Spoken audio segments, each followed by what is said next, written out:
দ্রুতই বদলে যাচ্ছে দক্ষিণ এশিয়ার ভূ রাজনৈতিক প্রেক্ষাপট। কৌশলগত অবস্থান ও ইন্দো প্যাসিফিক অঞ্চলের নিয়ন্ত্রণ ধরে রাখতে প্রতিনিয়তই তৎপরতা বাড়াচ্ছে চীন, পাকিস্তান ও ভারত। এই ধারাবাহিকতায় বঙ্গোপসাগরেও এবার নিজেদের অবস্থান শক্তিশালী করার পরিকল্পনা নিয়েছে পাকিস্তান, যা ভারতের জন্য ব্যাপক উদ্বিগ্নের কারণ হয়ে দাঁড়িয়েছে। বিস্তারিত দেখুন ডেস্ক রিপোর্টে।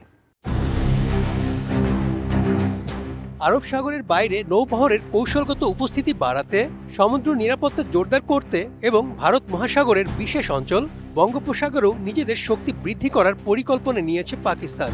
ফলে মোতায়েন করতে যাচ্ছে সবচেয়ে নতুন ও অত্যাধুনিক সাবমেরিন।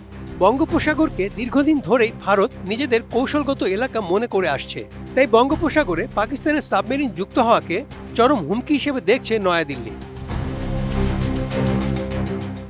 পাকিস্তানের নৌবাহিনীর কমোডর ওমর ফারুক জানিয়েছেন, বঙ্গোপসাগরে সাবমেরিন মোতায়েনের পরিকল্পনা নিয়েছে ইসলামাবাদ। সম্প্রতি পাকিস্তান নৌবাহিনীর জন্য পিএনএস হাঙ্গর নামের একটি সাবমেরিন তৈরি করেছে চীন। পাকিস্তানের নৌবাহিনী ইতিমধ্যে সাবমেরিনটিকে তাদের নৌবহরে অন্তর্ভুক্ত করেছে। শ্রীলঙ্কার সংবাদ মাধ্যম দ্য মর্নিংকে দেওয়া এক সাক্ষাৎকারে ওমর ফারুক বলেন, পিএনএস হাঙ্গর শ্রেণীর সাবমেরিন অন্তর্ভুক্তি পাকিস্তানকে বঙ্গোপসাগরে নিজেদের উপস্থিতি বজায় রাখার সক্ষমতা বাড়াবে। এছাড়া পিএনএস হাঙ্গর সিরিজের আরও 7টি সাবমেরিন শিগগিরই পাকিস্তানের নৌবাহিনীতে অন্তর্ভুক্ত হবে। কমোডর ফারুক পিএনএস হাঙ্গরের উপস্থিতিকে একটি গেম চেঞ্জার হিসেবে বর্ণনা করেছেন।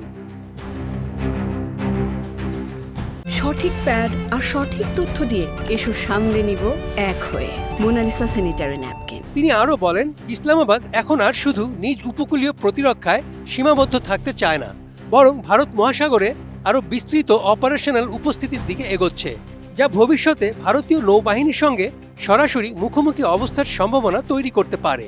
বঙ্গোপসাগর মূলত কোনো একক দেশের আঞ্চলিক সমুদ্র নয়। আন্তর্জাতিক আইনে উপকূলীয় রাষ্ট্রগুলো তাদের ইকোনমিক জোনে সার্বভৌম অধিকার ভোগ করতে পারে।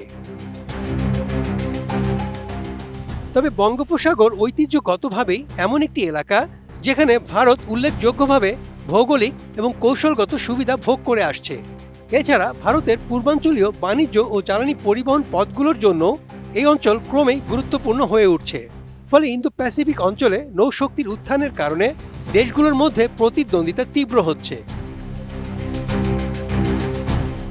পাকিস্তান নৌবাহিনীর কার্যক্রম এতদিন মূলত উপকূলীয় প্রতিরক্ষা ও আরব সাগর কেন্দ্রিক কর্মকাণ্ডের মধ্যেই সীমাবদ্ধ ছিল। বঙ্গোপসাগরে নতুন হাঙ্গর শ্রেণীর সাবমেরিন মোতায়েনের পরিকল্পনা দেশটিকে ভারত মহাসাগরীয় অঞ্চলে নিজেদের শক্তি ও কার্যক্রমকে আরও বহুগুণ বাড়িয়ে দিবে বলে মনে করছেন বিশ্লেষকরা। Desk report, ATN news.